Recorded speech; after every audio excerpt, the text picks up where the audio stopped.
पिंडज प्रवरारूढ़ा चंडकोपास्त्र कैर्युता प्रसादम तनुते मह्यम चंद्र घंटेति विश्रुता।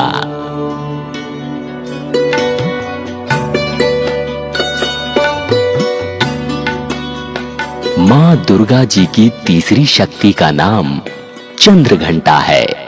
नवरात्रि उपासना में तीसरे दिन इन्हीं के विग्रह का पूजन आराधन किया जाता है।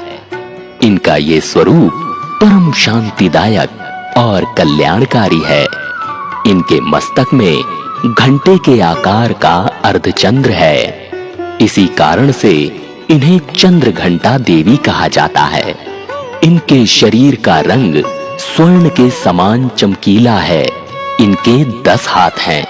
इनके 10 हाथों में खड़ग आदि शस्त्र तथा बाण आदि अस्त्र विभूषित हैं। इनका वाहन सिंह है। इनकी मुद्रा युद्ध के लिए उद्यत रहने की होती है। इनके घंटे की सी भयानक चंड ध्वनि से अत्याचारी दानव, दैत्य, राक्षस सदैव प्रकंपित रहते हैं। नवरात्र की दुर्गा उपासना में तीसरे दिन की पूजा का अत्यधिक महत्व है। इस दिन साधक का मन मणिपुर चक्र में प्रविष्ट होता है। मां चंद्र घंटा की कृपा से उसे अलौकिक वस्तुओं के दर्शन होते हैं, दिव्य सुगंधियों का अनुभव होता है तथा विविध प्रकार की दिव्य ध्वनियां सुनाई देती हैं। ये क्षण साधक के लिए अत्यंत सावधान रहने के होते हैं। मां चंद्र घंटा की कृपा से साधक के समस्त पाप और बाधाएं विनष्ट हो जाती हैं। इनकी आराधना सद्यः फलदायी है।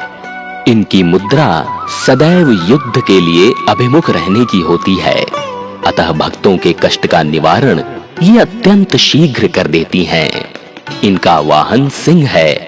अतः इनका उपासक सिंह की तरह पराक्रमी और निर्भय हो जाता है। इनके घंटे की ध्वनि सदा अपने भक्तों की प्रेत बाधा आदि से रक्षा करती है। इनका ध्यान करते ही शरणागत की रक्षा के लिए इस घंटे की ध्वनि निनादित हो उठती है।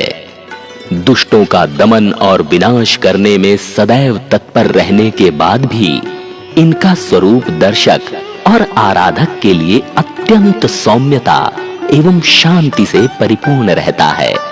इनकी आराधना से प्राप्त होने वाला एक बहुत बड़ा सद्गुण ये भी है कि साधक में वीरता, निर्भयता के साथ ही सौम्यता एवं विनम्रता का भी विकास होता है। उसके मुख, नेत्र तथा संपूर्ण काया में कांति गुण की वृद्धि होती है।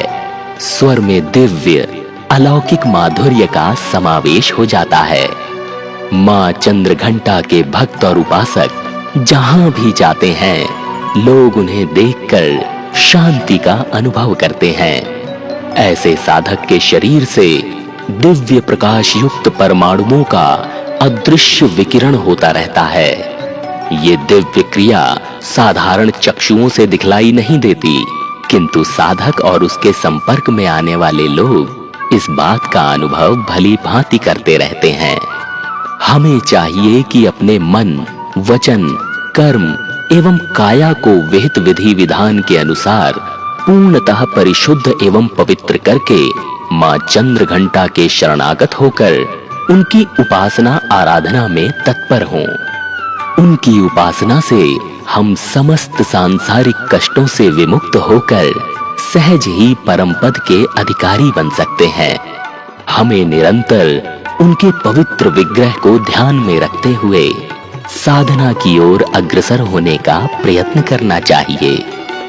उनका ध्यान हमारे इहलोक और परलोक दोनों के लिए परम कल्याणकारी और सद्गति को देने वाला है।